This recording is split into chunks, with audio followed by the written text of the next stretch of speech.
चलो next topic क्या करना है अपन को, वोकेशनल एजुकेशन। वोकेशनल एजुकेशन, ठीक। वोकेशनल एजुकेशन में अप्रोच क्या होगी आपकी, मेंस के हिसाब से करना है, प्रीलिम में इससे कुछ नहीं आने वाला, सिर्फ स्कीम का नाम आ सकता है, ठीक है ना। हाँ, अप्रोच क्या होगा, पहले तो आपको कंसेप्ट समझना है। कंसेप्ट मतलब मीनिंग क्या है इसकी, ठीक है, मीनिंग समझना है। दूसरा ऑब्जेक्टिव समझना है, ऑब्जेक्टिव्स क्या होते हैं इसके, ठीक है, किस लिए ये वोकेशनल एजुकेशन दिया जाता है। तीसरा आपको समझना है कि भाई इंडिया में क्या है प्रॉब्लम्स या फिर issues with vocational education in India, ठीक है। इसके पहले हम देखेंगे कि why vocational education is necessary, है ना, भाई why vocational education is needed, इसकी ज़रूरत क्यों है इंडिया जैसे देश में, हम इंडिया के कंटेक्स्ट में बात करेंगे, ठीक है, ठीक है ना, कि क्यों ज़रूरत है। नेक्स्ट क्या बोल रहा हूँ, क्या प्रॉब्लम्स है इससे रिलेटेड, फिर मैं आपको बताऊंगा नेक्स्ट क्या अप्रोच होना चाहिए। नेक्स्ट अप्रोच होनी चाहिए आपकी गवर्नमेंट इनिशिएटिव्स, गवर्नमेंट इनिशिएटिव्स क्या हैं, फिर लास्ट में रिफॉर्म्स सजेस्टेड, है ना, रिफॉर्म्स नीडेड, क्या क्या रिफॉर्म्स ज़रूरत है, ये सब हमको समझने का कोशिश करना, ठीक, क्लियर है ना। तो ये सारी चीज़ें हैं जो आपको थोड़ा सा ध्यान में रखना है कि वोकेशनल एजुकेशन इन इंडिया ये सिचुएशन पे आ सकता है कि भाई एट प्रेजेंट क्या सिचुएशन है ना, फिर एट प्रेजेंट के साथ साथ कि भाई उसमें इश्यूज़ क्या हैं, ये भी सेपरेट क्वेश्चन आ सकता है, और चैलेंजेस वगैरह भी आ सकते हैं, ठीक है। और गवर्नमेंट इनिशिएटिव पे भी सेपरेट क्वेश्चन आ सकता है कि गवर्नमेंट की क्या क्या इनिशिएटिव्स हैं इसको लेकर के, ठीक। तो भाई क्वेश्चन कुछ भी आ सकता है, आपको कॉम्प्रिहेंसिवली सारी चीज़ें पता होनी चाहिए, ये सब हम देख लेंगे। इसके बाद आपका काम है रिवीजन करना, आप देख लेना, ठीक है। तो अब देखते हैं अपन कि आखिर क्या है अभी इसका मीनिंग क्या है और इसका ऑब्जेक्टिव क्या है। तो हम दो चीज़ समझते हैं, मीनिंग एंड ऑब्जेक्टिव। ऑब्जेक्टिव मतलब क्या, उद्देश्य क्या है उसके, ठीक है। तो अगर हम बात करें कि भाई इसका मतलब क्या है, तो मतलब वोकेशनल एजुकेशन हम किसको बोलते हैं, मतलब एक तरीके का ऐसा एजुकेशन, है ना, एजुकेशन या फिर एक ऐसा एजुकेशन सिस्टम पूरा जिसमें क्या करते हैं हम, ये जो एजुकेशन होगा, ये एजुकेशन होगा, ये किस पर आधारित होता है, ये होता है, ये किस पर आधारित होगा, तो यहाँ पर लिखते हैं बेस्ड ऑन, है ना, बेस्ड ऑन, काहे पर आधारित है ये, तो भाई या तो ऑक्यूपेशन रिलेटेड, है ना, या तो एम्प्लॉयमेंट रिलेटेड, दोनों बात वही है। ऐसा एजुकेशन सिस्टम जिसमें से हम क्या ऑक्यूपेशन जनरेट कर रहे हैं, एम्प्लॉयमेंट जनरेट कर रहे हैं। एम्प्लॉयमेंट मतलब जो रोजगार उत्पन्न करने का जो एजुकेशन सिस्टम होता है, और दूसरा कि भाई व्यवसाय कराने का ऐसा कोई एजुकेशन जिससे आपको प्रोत्साहन मिल रहा हो कि भाई आप क्या कर सकते हो, व्यवसाय जो अपना, ठीक है, इसको बढ़ावा देते हो, ठीक है ना। तो एक हो गया व्यवसाय, दूसरा हो गया रोजगार। तो वही एक ऐसा शिक्षा प्रणाली जिसमें क्या करते हैं हम व्यवसाय को और रोजगार को बढ़ावा देते हैं, उसको हम क्या बोल देते हैं, एजुकेशन। ये एजुकेशन ओरिएंट होता है, मतलब ये क्या ध्यान में रख करके किया जाता है कि मेरे को व्यवसाय को बढ़ावा देना है और एम्प्लॉयमेंट को बढ़ावा देना है।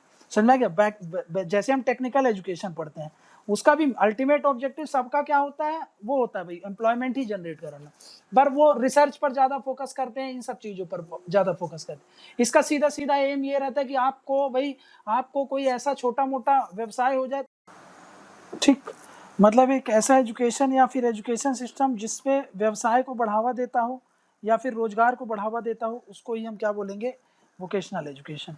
समझेगा। तो वोकेशनल एजुकेशन के पहले डेफिनेशन क्लियर हो और इसका मीनिंग समझें। इसको दूसरे और नाम से भी जाना जाता है, ऑल्सो नोन एज, ठीक है ना, इसको और नाम से जाना जाता है जिसको बोलते हैं कि भाई कैरियर एंड टेक्निकल एजुकेशन, है ना, CTE, career and technical education.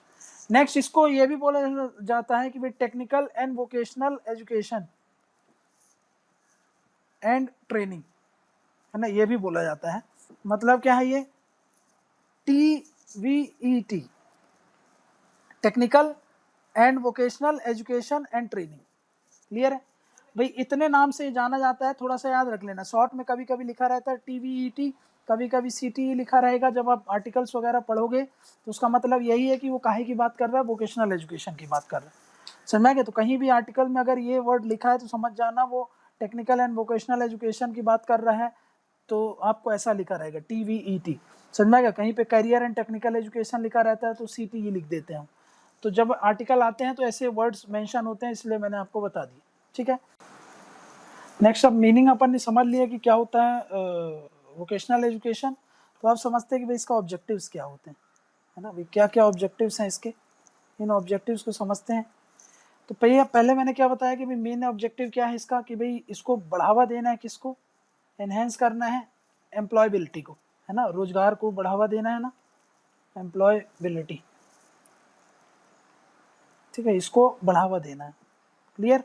ये एम्प्लॉयमेंट को बढ़ावा तो देना है, बट इसका अप्रोच क्या होता है जब ये बढ़ावा देता है ना, इसका अप्रोच होता है कि भाई जो इंडस्ट्रीज की डिमांड है ना, जो भी डिमांड है मार्केट में, उसके हिसाब से ही क्या होना चाहिए भाई, ये जो एम्प्लॉयबिलिटी है उसको बढ़ावा देना, मतलब डिमांड ड्रिवन अप्रोच होना चाहिए, है ना, डिमांड ड्रिवन बेस्ड।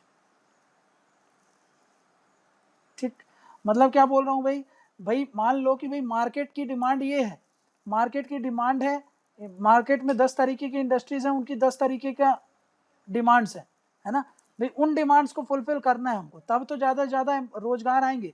अब मार्केट में ये वाला एम्प्लॉयमेंट चाहिए और आप कोई सा और सा लेके आ रहे हो, आपके पास स्किल नहीं है, कुछ भी नहीं है, तो आप ये चल नहीं पाएगा। इसलिए क्या हो गया, डिमांड ड्रिवन होता है। मतलब डिमांड ड्रिवन मतलब जैसी चाहत हो रही है उसी के अनुसार आपको क्या करना है, ये एजुकेशन सिस्टम को प्रमोट करना है। समझा क्या? तो मार्केट डिमांड के हिसाब से हमको क्या करना है, इसको प्रमोट कराना। क्लियर है? तो भाई मार्केट डिमांड ड्रिवन अप्रोच होती है, ये बात याद रखना है। नेक्स्ट ऑब्जेक्टिव क्या बोल रहा हूँ, नेक्स्ट है कि भाई कंपिटिटिवनेस को बढ़ाए रखना है। नेक्स्ट ऑब्जेक्टिव क्या बोल रहा हूँ, नेक्स्ट ऑब्जेक्टिव है अपना, पहला देख लिया, आप सेकंड देख रहे हैं क्या, कि भाई नेक्स्ट ऑब्जेक्टिव की बात कर रहा हूँ मैं, जिसको बोल रहा हूँ कि भाई देखो, एक है एजुकेटेड, एजुकेटेड पॉपुलेशन कितनी है, बहुत ज़्यादा है। क्या एजुकेटेड में सब के सब एम्प्लॉयबल हैं, सब के सब क्या एम्प्लॉयबल हैं, नहीं है सब के सब, ठीक है ना, कुछ एम्प्लॉयड हैं और कुछ अनएम्प्लॉयड हैं, अभी भी सबको अनएम्प्लॉयड हैं, मतलब कि अभी भी सबको, जितने भी पढ़े लिखे हैं उनमें से जो पॉपुलेशन है सबको ही नौकरी नहीं मिल गई है।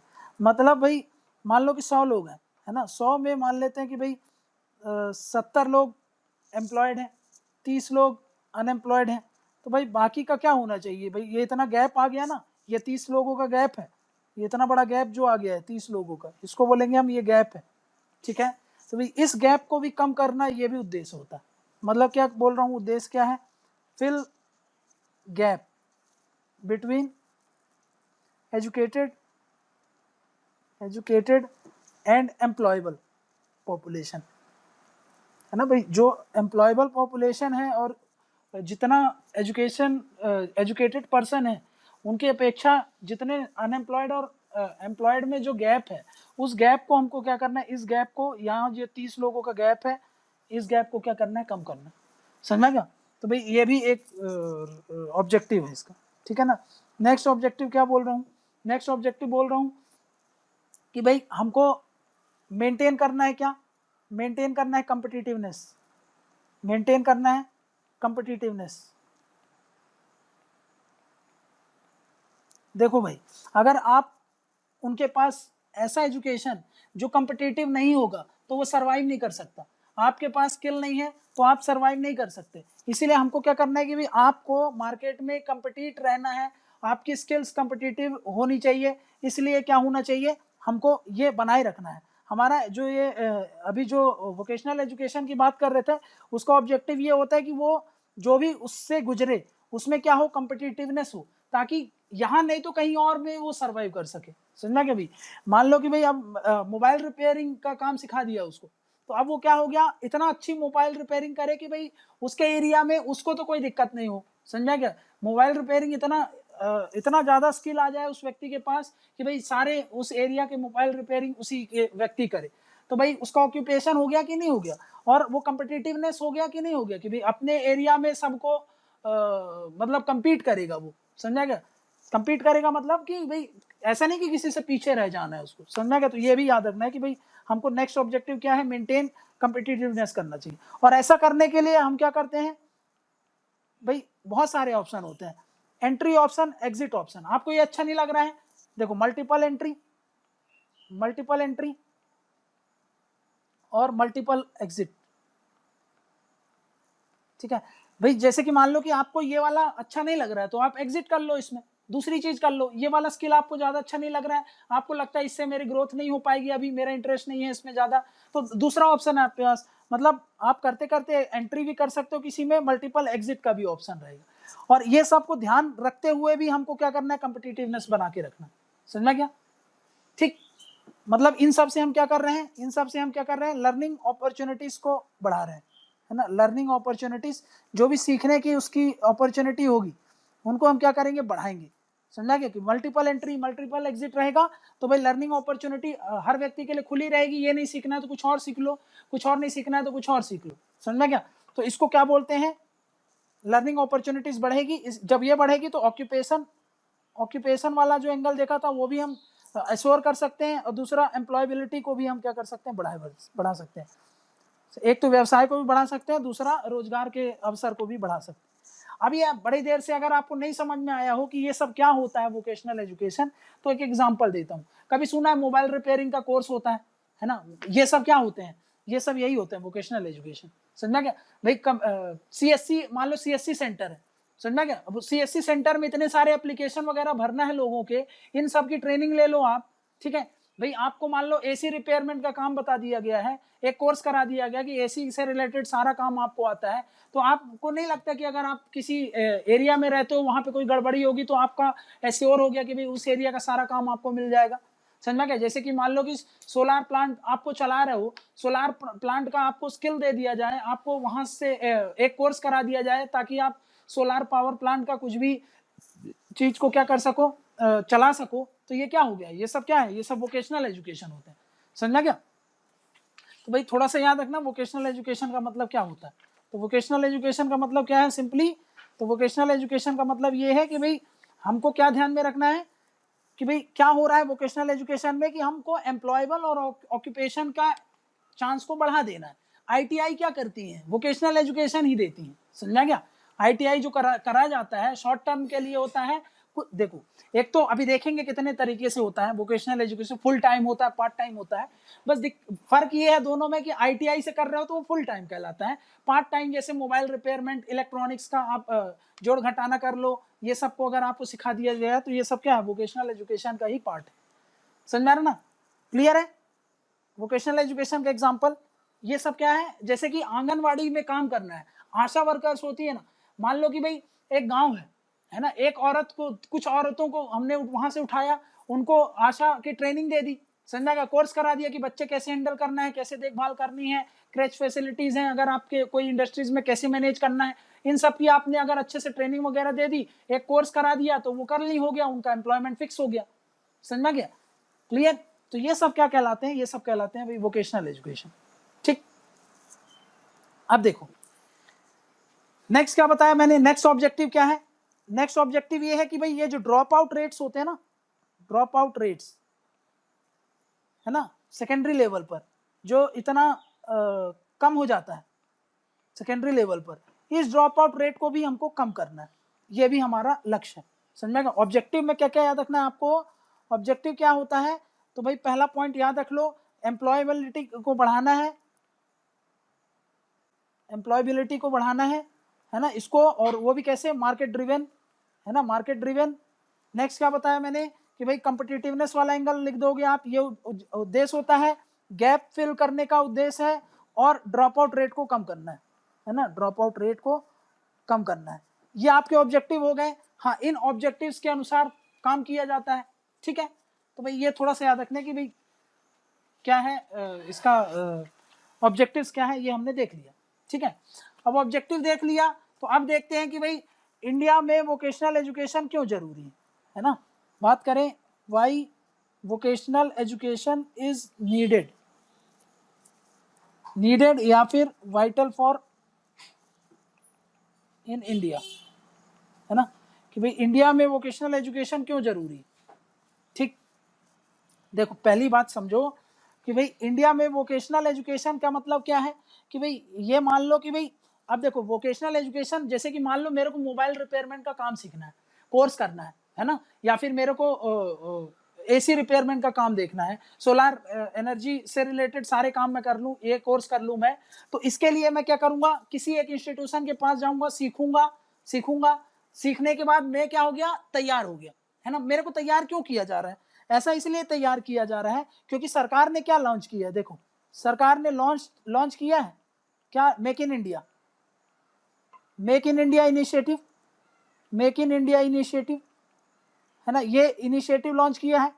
इसके तहत क्या बोला गया है कि भाई विदेशी कंपनी यहाँ पर इंडिया में इन्वेस्ट करे, है ना, ये इंडिया है, इंडिया में ज्यादा से ज्यादा फैक्ट्री खोले, समझा क्या, ज्यादा से ज्यादा मैन्युफैक्चरिंग हब बनाई जाए इंडिया को, यही तो उद्देश्य है मेक इन इंडिया का। तो यहाँ पर इतनी सारी फैक्ट्री मान लो खुल गई, नई नई फैक्ट्री, तो इनको काम करने वाले लोग चाहिए कि नहीं चाहिए, समझा क्या, क्लियर। अब वो काम करने के लोग कब काम कर सकेंगे, जब उनके पास स्किल्स होगी, और स्किल्स कहाँ से आ रही है, इसी से तो आ रही वोकेशनल एजुकेशन।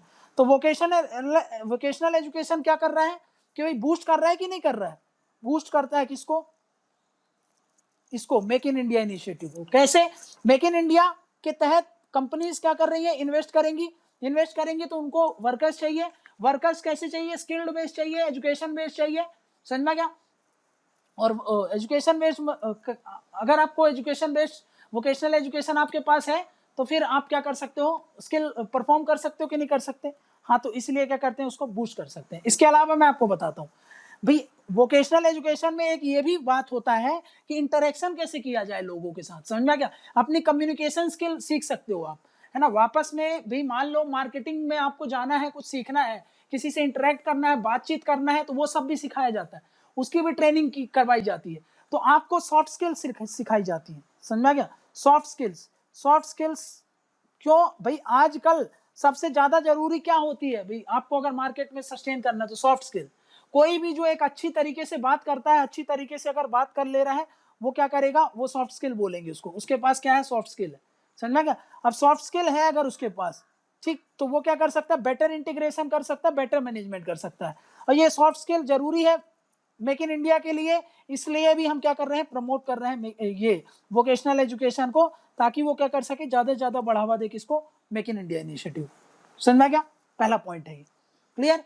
तो मेक इन इंडिया के तहत हम क्या कर रहे हैं, हम बूस्ट करते हैं किसको, मेक इन इंडिया इनिशिएटिव को, मेक इन इंडिया बोल रहा हूँ, वोकेशनल एजुकेशन के तहत हम क्या करते हैं, मेक इन इंडिया इनिशिएटिव को बूस्ट करते हैं, समझा क्या, मतलब क्या बोल रहा हूँ। सेकेंड पॉइंट देखो, अब ये पहला हो गया, पहला क्यों जरूरी है। सेकेंड पॉइंट मैं आपको ये बोल सकता हूं कि इंडिया का जो डेमोग्राफिक डिविडेंड है, डेमोग्राफिक डिविडेंड का मतलब क्या है, पहले समझो भाई। इंडिया की वर्किंग एज पॉपुलेशन जो है, वर्किंग एज पॉपुलेशन, है ना, काम करने वाली जो पॉपुलेशन है, समझा क्या, काम करने वाले जो लोग होते हैं, वर्किंग एज मान लो 15 से लेकर के 60 साल तक के लोग होते हैं, है ना, एज के लोग, इस एज के लोग क्या कर सकते हैं, काम कर सकते हैं, क्लियर है। तो इनसे काम करा करके मैं अपने देश में इकोनॉमिक प्रोडक्टिविटी कितनी हासिल कर सकता हूं, इसको बोलते हैं डेमोग्राफिक डिविडेंड, समझा क्या। इसमें से मैं अपनी इकोनॉमिक प्रोडक्टिविटी कितनी निकाल सकता हूं, ये हो गया आपका डेमोग्राफिक डिविडेंड। तो भाई इंडिया में एट प्रेजेंट वर्किंग, ये जो पॉपुलेशन की बात कर रहा हूं, ये 65% पॉपुलेशन जो है ना, 65% ऑफ यूथ है, जो ऐसे लिख लो, क्या बोल रहा हूं ध्यान से समझना भाई। इंडिया के पास कितने पॉपुलेशन है, यूथ पॉपुलेशन, इंडिया हैज जितनी भी यूथ पॉपुलेशन है उसमें से 65% वर्किंग एज पॉपुलेशन है, समझ में क्या। मान लो कि 100 लोग हैं अगर यूथ, यंग एज के, उसमें से मान लो कुछ भाई जो काम नहीं कर सकते ना, उनको हटा दो आप, समझ में क्या। लेकिन जो 65% पॉपुलेशन है वर्किंग एज में लाई करती है, समझ में क्या। इंडिया हैज 65% ऑफ इट, कौन, youth in working age population, समझ में क्या। तो भाई अब देखो, इतनी सारी पॉपुलेशन है, काम करने के लिए तैयार है, समझ में क्या, मैं इनको क्या करूंगा, मेरे को जरूरी है, सरकार के लिए जरूरी होती है भाई, ये डेमोग्राफिक डिविडेंड है आपके पास, डेमोग्राफिक डिविडेंड है मतलब काम करने के लिए लोग तैयार हैं आपके पास, लेकिन अगर उनको काम नहीं दिया जाएगा तो उसका रिजल्ट पता है क्या है, if not employed, if not employed, मतलब समझो, यहां पर अभी ब्लैंक लिख रहा हूं, उसका मतलब क्या होता है, अभी समझ में आएगा आपको क्या होता है इसका मतलब। मैं क्या बोल रहा हूं, ये आपकी वर्किंग एज पॉपुलेशन है, समझ गए, ये वर्किंग एज पॉपुलेशन है इतनी सारी, अगर ये ढंग से इसके पास एनर्जी है काम करने के लिए, समझ गया, अगर इस एनर्जी को सरकार ने चैनलाइज नहीं किया, if not channelise, if not proper channelise, अगर इसको हमने क्या किया, प्रॉपरली चैनलाइज नहीं किया, मतलब एक दिशा नहीं दी, अगर इसको, वो दिशा कहां पे देनी है हमको, तो उनको रोजगार के अवसर प्रदान करने हैं, और अगर सरकार ऐसा नहीं करती है तो भाई ये जो डेमोग्राफिक डिविडेंड है, ये इतने सारे लोग हैं काम करने वाले, ये गलत रास्ता पकड़ लेंगे, समाज में इंस्टेबिलिटी आ जाएगी और सरकार के लिए दिक्कत हो जाएगी, समझा क्या, इसीलिए क्या होता है, क्राइम्स, मर्डर, डकैती, ये सब बढ़ने लगेंगे। तो इफ नॉट एम्प्लॉयड, तो ये डेमोग्राफिक डिविडेंड आपका कोई काम का नहीं रह जाएगा, ये डेमोग्राफिक डिविडेंड जिससे आप इकोनॉमिक प्रोडक्टिविटी ले सकते थे, अब आपको क्या मिलने वाला है, वो बन जाएगा आपके लिए डेमोग्राफिक डिजास्टर, ये टर्म यूज होता है, समझा क्या, डेमोग्राफिक डिविडेंड से डेमोग्राफिक डिजास्टर में बदल जाएगा अगर आपने ऐसा नहीं किया तो, ठीक है। इसीलिए सरकार के लिए जरूरी होता है कि उनको वोकेशनल एजुकेशन दे करके स्ट्रीमलाइन कर दे, सोसाइटी में इंटीग्रेट कर दे इकोनॉमिक सिस्टम से, अगर आप ऐसा नहीं करोगे तो गलत राह में निकल जाएंगे और इतनी सारी पॉपुलेशन को आप अफोर्ड नहीं कर सकते हो। इसीलिए इंडिया में जरूरी है क्या कि भाई क्या करना है, अगर आपको यूथ की एनर्जी को प्रॉपरली चैनलाइज करना है तो वोकेशनल एजुकेशन देना पड़ेगा। तो हम क्या कर सकते हैं, अगर आपने एजुकेशन अच्छी तरीके से देख दिया तो स्किल आ जाएंगे, स्किल आ जाएगा तो आपको डेमोग्राफिक डिविडेंड का बेटर यूटिलाइजेशन हो पाएगा, समझ में गया। नेक्स्ट क्या बोल रहा हूं, देखो नेक्स्ट वोकेशनल एजुकेशन क्यों जरूरी होती है, क्योंकि वोकेशनल एजुकेशन से अल्टीमेटली हम क्या करते हैं, एम्प्लॉयबिलिटी को बढ़ा रहे हैं ना, एम्प्लॉयबिलिटी को हमको बढ़ाना है, एम्प्लॉयबिलिटी को बढ़ाना है, इससे क्या कर सकते हैं, एम्प्लॉयबिलिटी को बढ़ा करके हम जो एंटरप्रेन्योरशिप होता है ना, ये एंटरप्रेन्योरशिप को हम बढ़ाते हैं, कैसे भाई, मैंने आपको नई मान लो स्किल आ गई तो आपने खुद की एक दुकान खोल ली, समझना क्या, आपने खुद का ही एक स्टार्टअप चालू कर दिया, स्किल बेस्ड था आपके पास, जैसे आपने कोई एक वोकेशनल कोर्स चालू किया था और कार वगैरह, मैकेनिक वगैरह, कार वगैरह को सब कुछ करने के लिए, है ना, कार वगैरह को आप सब कुछ ठीक कर सको, तो अब आपने एक बड़ा सा आउटलेट चालू कर लिया है, उसमें आपने 10-15 लोगों को काम दे दिया, तो भाई ये क्या है, आपने एम्प्लॉयबिलिटी जनरेट कर दी कि नहीं जनरेट कर दी, समझना क्या, आपने एंटरप्रेन्योरशिप स्किल्स बढ़ गए कि नहीं बढ़ गए, आप ये ज्यादा से ज्यादा बढ़ावा दोगे कि नहीं दोगे, समझना क्या। और ऐसा देखा गया है कि अगर देखो, अगर हम देखें कि भाई 100 लोग एजुकेटेड हैं अगर, है ना, एजुकेटेड है, कहां से, किसी एजुकेशनल इंस्टीट्यूशन से आएंगे, एजुकेशनल इंस्टीट्यूशन से अगर 100 लोग आ रहे हैं तो इसमें से 47% लोग ही क्या हो रहे हैं, एम्प्लॉयबल हो रहे हैं, एम्प्लॉयबल है, समझना क्या, मतलब ये बहुत बड़ा दिक्कत है भाई, आधे से ज्यादा लोग तो अनएम्प्लॉयड रह जा रहे हैं, दिक्कत ये है, समझना क्या, बोला जाता है कि हर साल 13 लाख लोग नए जॉब के लिए निकलते हैं, समझना क्या, और कैपेसिटी कितनी है, 3 लाख के आसपास की ही बस, समझना क्या, तो 10 लाख लोग क्या है, ऐसे ही रह जा रहे हैं, समझना क्या, गवर्नमेंट का डाटा है ये, क्लियर है। लेकिन ये बोल रहा हूँ कि भाई जो भी एम्प्लॉयबल अलग है, ये मैं एजुकेटेड इंस्टीट्यूशन से जो निकल रहे हैं उनकी बात कर रहा हूँ, ये मत सोचना आपकी भाई 13 और 3 में तो 50% से भी कम हो गया, मैं यहाँ पर बोल रहा हूँ कि जो एजुकेशनल इंस्टीट्यूशन से निकल रहे हैं, और वो क्या है, पूरा ओवरऑल है, मैं बोल रहा हूँ कि एजुकेशनल इंस्टीट्यूशन, आपने इंजीनियरिंग की है, समझना क्या, आपने अलग अलग एजुकेशनल इंस्टीट्यूशन से पढ़े हो, अगर 100 लोग पढ़ रहे हैं, सब निकल रहे हैं पढ़े लिखे लोग इंस्टीट्यूशन से, तो उसमें से 47 ही एम्प्लॉयबल हो रहे हैं, ये देखने को मिल रहा है। और हम मतलब क्या है, 53% जो पॉपुलेशन है, 53% ये क्या हो रहे हैं, अनएम्प्लॉयड हो रहे हैं कि नहीं हो रहे हैं, है ना, अनएम्प्लॉयड है, तो इनको क्या, इनकी एनर्जी को अगर चैनलाइज करना है तो आपको क्या देना पड़ेगा, वोकेशनल एजुकेशन, वोकेशनल ट्रेनिंग दी जानी है ना, वोकेशनल एजुकेशन दोगे, वोकेशनल ट्रेनिंग दोगे, उससे क्या होगा, एम्प्लॉयबिलिटी बढ़ेगी, एम्प्लॉयबिलिटी बढ़ेगी तो एंटरप्रेन्योरशिप और जो दिक्कत हो रही है सरकार के लिए सरदर्द है वो कम हो जाएगा, समझा क्या। नेक्स्ट रीजन बताओ, वोकेशनल एजुकेशन से स्किल में इजाफा होगा कि नहीं होगा, स्किल बढ़ेगा, और स्किल बढ़ेगा तो भाई इसके कारण एफिशिएंसी बढ़ेगी कि नहीं बढ़ेगी, हाँ एफिशिएंसी भी तो बढ़ेगी, उसकी गुणवत्ता भी बढ़ेगी, समझा क्या, क्लियर है ना। तो भाई वोकेशनल एजुकेशन, मान लो कि पहले किसी काम को हम कम एफिशिएंसी से कर पा रहे थे, लेकिन अगर हमारे पास स्किल्ड बेस्ड है ना, अच्छे अच्छे स्किल बेस्ड पर्सन होंगे तो हम क्या कर सकते हैं, एफिशिएंसी बना सकते हैं, काहे में, जैसे एग्रीकल्चर में भी हम एफिशिएंसी बढ़ा सकते हैं, सर्विस सेक्टर में भी बढ़ा सकते हैं, सर्विस सेक्टर में भी बढ़ा सकते हैं, और नेक्स्ट इंडस्ट्री में, इंडस्ट्री या मैन्युफैक्चरिंग, ये सब क्या है, ये सब डिफरेंट सेक्टर्स होते हैं ना, हर सेक्टर के लिए अलग अलग कोर्स होते हैं। अभी देखेंगे कौन कौन से कोर्स होते हैं, वो सारे कोर्स से हम क्या कर सकते हैं, आप देखना उन कोर्स को जब हम देखेंगे तो एग्रीकल्चर से भी रिलेटेड होते हैं, सर्विस से भी रिलेटेड होते हैं, और इंडस्ट्री से भी रिलेटेड होते हैं, सबसे रिलेटेड है। उनसे क्या होगा, स्किल जितना ज्यादा आएगा तो इन सेक्टर्स का परफॉर्मेंस भी तो बढ़ेगा, है ना, इनका परफॉर्मेंस भी तो बढ़ेगा। भाई अगर मैंने स्किल बढ़ा दिया, एफिशिएंसी बढ़ गया, तो इन सेक्टर्स का परफॉर्मेंस बढ़ेगा, इन सेक्टर्स की फिर परफॉर्मेंस के साथ इन सेक्टर्स की ग्रोथ भी तो बढ़ेगी, है ना, और इनकी ग्रोथ बढ़ेगी तो ओवरऑल इकोनॉमिक ग्रोथ भी तो बढ़ेगी, इकोनॉमिक ग्रोथ, समझा क्या। इसलिए मैं क्या बोल रहा हूं कि जरूरी होता है वोकेशनल एजुकेशन। अब बताओ, अगर मैं बोलूं आपसे वोकेशनल एजुकेशन का बढ़ावा देंगे तो मैं ये बोल सकता हूं कि भाई हम क्या कर सकते हैं, लोगों को एम्प्लॉयबल बना रहे हैं, है ना, एम्प्लॉयबल बढ़ा रहे हैं, एम्प्लॉयबल बढ़ा रहे हैं, मतलब उनके हाथ में क्या आ रहा है, पैसा ज्यादा से ज्यादा आएगा। जब पैसा ज्यादा से ज्यादा आएगा तो हमारे देश में क्या होगा, जो जिसकी बात करते हैं स्टैंडर्ड ऑफ लिविंग, वो भी बढ़ेगा कि नहीं बढ़ेगा, स्टैंडर्ड ऑफ लिविंग, समझा क्या भाई। अब उनकी चॉइसेस बढ़ जाएंगी, है ना, उनकी बार्गेनिंग कैपेसिटी बढ़ जाएगी, स्टैंडर्ड ऑफ लिविंग बढ़ गया, स्टैंडर्ड ऑफ लिविंग बढ़ गया।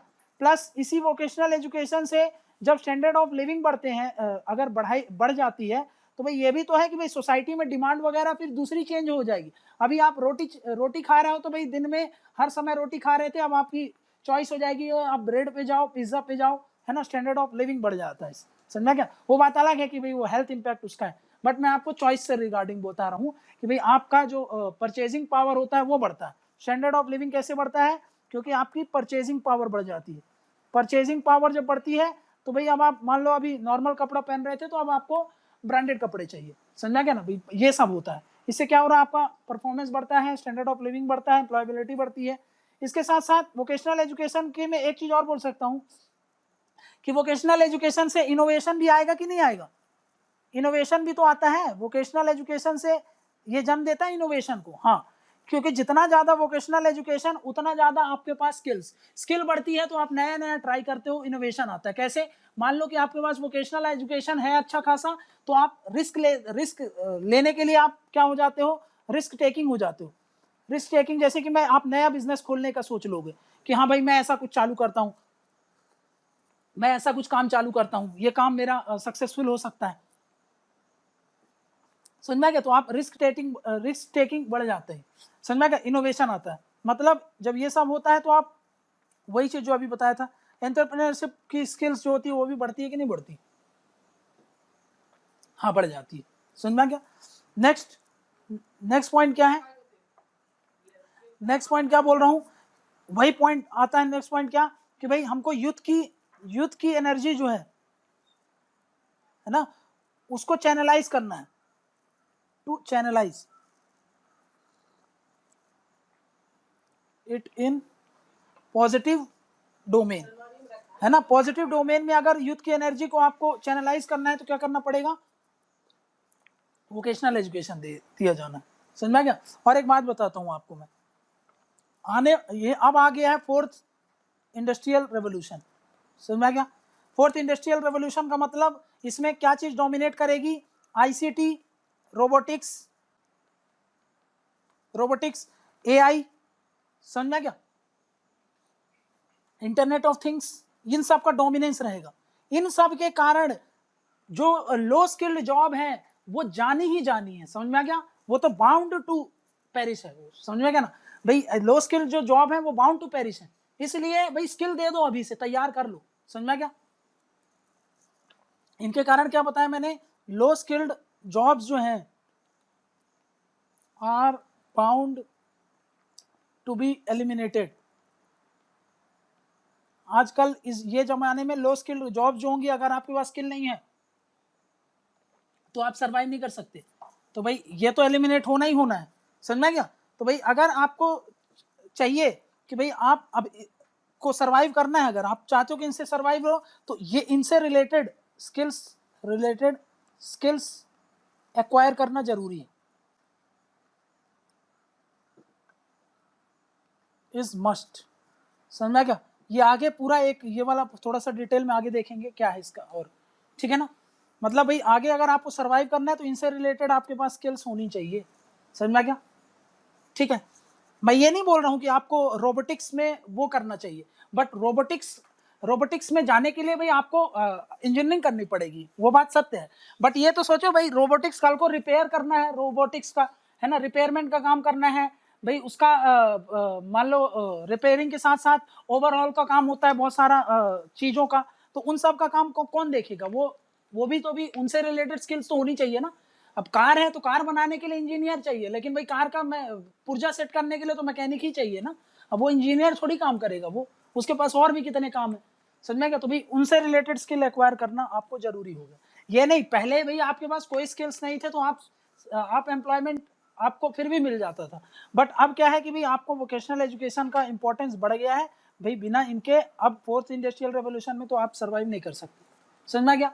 नेक्स्ट क्या बोल रहा हूँ भाई, वोकेशनल एजुकेशन से मैं पूरे प्रोडक्टिविटी को बढ़ा सकता हूँ कि नहीं बढ़ा सकता हूँ, है ना, क्वालिटी बढ़ा सकता हूँ। इससे क्या हो सकता है, किसी भी सेक्टर की प्रोडक्टिविटी बढ़ सकती है, मतलब उत्पादकता बढ़ाई जा सकती है।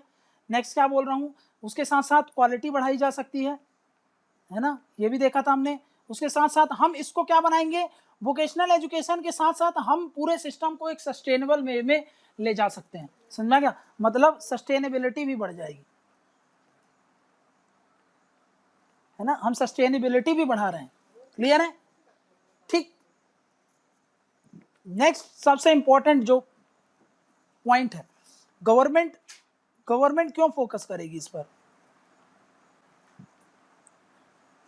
इन वोकेशनल एजुकेशन पर? वोकेशनल एजुकेशन पर क्यों जरूरी है गवर्नमेंट को फोकस करना? वो इसलिए, सबसे इंपॉर्टेंट पॉइंट है ये, समझ लेना इसको भाई। एक बात बताता हूं मैं आपको, समझो एक बात, जो ये इसलिए जरूरी है क्योंकि वर्ल्ड में दो तरीके की कंट्रीज हैं। वर्ल्ड में एक तरफ है डेवलप्ड कंट्रीज और एक तरफ है डेवलपिंग कंट्रीज, ठीक। डेवलप्ड कंट्रीज में वर्किंग एज पॉपुलेशन तो वैसे भी खत्म हो चुकी है, समझ में कि चाइना की बात कर रहा हूँ, जापान, कोरिया, इनमें काम करने वाले लोग बचे ही नहीं है, सब बुढ़ापा आ गया है यहाँ के लोगों को ही। अब यहाँ पर यूथ कम है काम करने के लिए, समझ में? और रही बात डेवलपिंग कंट्रीज में, तो यहाँ पर चाइना है जो लीड ले रहा था, बट चाइना की भी वर्किंग एज पॉपुलेशन बढ़ रही है ना। वर्किंग एज पॉपुलेशन जो थी ये भी क्या है, बढ़ नहीं रही है, मतलब ये घट गई है, समझ में? इसमें भी ओल्ड एज की तरफ बढ़ रहा है, समझ में क्या?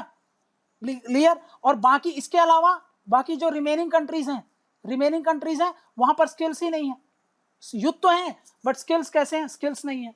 अब कौन बच गया, इंडिया बच गया। तो इंडिया यहां पर क्या कर सकता है, इंडिया लीड ले सकता है, समझ में? वर्ल्ड को एक्सपोर्ट कर सकता है, ये जो स्किल बेस्ड वर्कफोर्स है इनको एक्सपोर्ट कर सकता है, समझ में? इसलिए सरकार सबसे ज्यादा फोकस कर रही है और इसीलिए भाई इस पर काम भी करना चाहिए, समझ में? वर्ल्ड में इंडियन डायस्पोरा भी तो फैलेगा, समझ में आ रहा है ना? तो भाई इसलिए यहां पर क्या हो रहा है, हमको क्या करना है, to export skilled workforce to the world, समझ में क्या? भाई जापान में अब मैकेनिक का काम देखने वाले वहां के आपस के लोग कम है, तो भाई इंडिया से लोग जाए ना वहां पर, वो जो ये सब काम है वो सब देखेंगे वो, समझ में क्या? तो भाई ये क्या है, हम क्या कर रहे हैं भाई, ऐसे सिर्फ जापान की बात नहीं कर रहा हूँ मैं, हर कंट्री में ऐसा कर सकते हो आप। तो भाई इससे क्या हो रहा है, इससे हम बढ़ावा दे रहे हैं कि नहीं दे रहे हैं, है ना? इससे हम बढ़ावा दे रहे हैं किसको, इसको, समझ में क्या? क्यों जरूरी है ये, क्लियर है ना? वोकेशनल एजुकेशन क्यों जरूरी होता है, तो ये हमने समझ लिया। आप देखो मैं आपको बताता हूँ कि वोकेशनल एजुकेशन का कितने कैसे होते हैं, कुछ समझते हैं कि कैसे कैसे कोर्स होते हैं इसमें। देखो आपको बताता हूँ मैं, ये वोकेशनल एजुकेशन कोर्स, देखो कुछ कोर्स होते हैं, जैसे कुछ एग्जांपल लिखता हूँ, ये कुछ एरिया एरिया स्पेसिफिक हो सकता है, समझ में क्या? जैसे कि मान लो जूट प्रोडक्शन के लिए कुछ टेक्नोलॉजी है, उनसे रिलेटेड मैंने एक वो दे दिया कि भाई ये स्किल्स है। मान लो कि भाई कॉटन टेक्सटाइल में कुछ काम करना है, कॉटन टेक्सटाइल इंडस्ट्रीज चल रही हैं, प्रोडक्शन चल रहा है, वहां पर कुछ ऐसे स्किल्ड लोगों की जरूरत होती है, तो उसका कोर्स कर लो आप, तो जाकर के आप वहां पे सर्वाइव कर सकते हैं। मतलब एरिया स्पेसिफिक होता है। पहला क्या बोल रहा हूँ, एरिया स्पेसिफिक, किसी भी एक स्पेसिफिक एरिया में जाकर के आप कोर्स कर सकते हो। एरिया स्पेसिफिक कोर्स मतलब क्षेत्रीय कोर्स जो होता है ना, एरिया स्पेसिफिक मतलब ये नहीं कि राजस्थान के लिए अलग और गुजरात के लिए अलग। यहाँ पे एरिया का मतलब ये है भाई किसी भी एक निश्चित डोमेन में जाकर के आप अपने कोर्स को कर सकते हो, समझ में क्या? जैसे कि एग्जांपल देखते हैं अपन, एग्जांपल टेक्सटाइल, टेक्सटाइल में कॉटन प्रोडक्शन के लिए अलग कोर्स कर लो आप, है ना? भाई जूट प्रोडक्शन के लिए, जूट प्रोडक्शन से रिलेटेड जो भी स्किल्स चाहिए उनसे रिलेटेड आपको स्किल दे दिया जाएगा। अब जूट आप तो करोगे नहीं, ये बंगाल के लोगों के लिए सही है, समझा क्या? कि भाई वहां पे जूट का प्रोडक्शन होता है, आप कॉटन भी नहीं करोगे क्योंकि ये महाराष्ट्र का जो एरिया है और एमपी का जो वेस्टर्न वाला एरिया वहां के लिए रेलेवेंट होगा। मतलब क्या है भाई, आपको याद रखना है कि सेक्टर स्पेसिफिक, एरिया स्पेसिफिक सब होता है, समझ में क्या? क्लियर है ना? नेक्स्ट क्या बोल रहा हूं मैं, नेक्स्ट बताता हूं आपको। देखो जैसे कि मान लो कि अर्बन नीड बेस्ड हो सकता है ना, नीड बेस्ड हो सकता है, नीड बेस्ड कोर्स होते हैं। जैसे कि मान लो अभी मैंने आपको बताया था कि भी, और ये कहां पे, urban need based, urban need based course हो सकते हैं। जैसे अर्बन में किस चीज की ज्यादा जरूरत होती है, समझना है? जैसे कि एग्जांपल देता हूं मैं, भाई एसी का कोर्स, एसी का कोर्स है ना भाई, एसी का कोर्स, वेंटिलेशन का कोर्स, वेंटिलेशन का कोर्स है ना, एसी रिपेयरमेंट का कोर्स कर लिया। अर्बन में जरूरत होती है कि नहीं होती है? वेंटिलेशन से रिलेटेड मैटर अर्बन में ही दिक्कत होती है कि नहीं होती है? तो हाँ, उससे रिलेटेड कोर्स आपने दे दिया उनको, तो भाई अर्बन एरियाज में वो व्यक्ति सर्वाइव कर जाएगा, समझ में क्या? नेक्स्ट मैं ये भी बोल सकता हूं कि टेक्नोलॉजी बेस्ड कोर्स भी हो, technology based course, technology based course भी होते हैं। जैसे कि अभी मैंने बता दिया आपको, मोबाइल से रिलेटेड कोर्स होंगे, है ना, कंप्यूटर से रिलेटेड कोर्स होते हैं, लैपटॉप से रिलेटेड कोर्स होते हैं, है ना, ये सब क्या है, टेक्नोलॉजी बेस्ड कोर्स हो गए, समझना क्या? नेक्स्ट कोर्स का नाम बता रहा हूं, जैसे मैं आपको लिखता हूं भाई, कुछ ट्रेडिशनल बेस्ड कोर्स होते हैं, ट्रेडिशनल बेस्ड कोर्स, ट्रेडिशनल मतलब परंपरागत जो चला आ रहा था ना भाई, जैसे कि बुनाई का काम, कढ़ाई का काम, ये आपको सिखा दिया जाए, समझ में क्या? ट्रेडिशनल बेस्ड कोर्स, ये कहाँ, ये ज्यादातर कहाँ पे किया जाता है? जो ट्राइफेड वगैरह वाले ये जो काम है ना, ये सब ये करते हैं।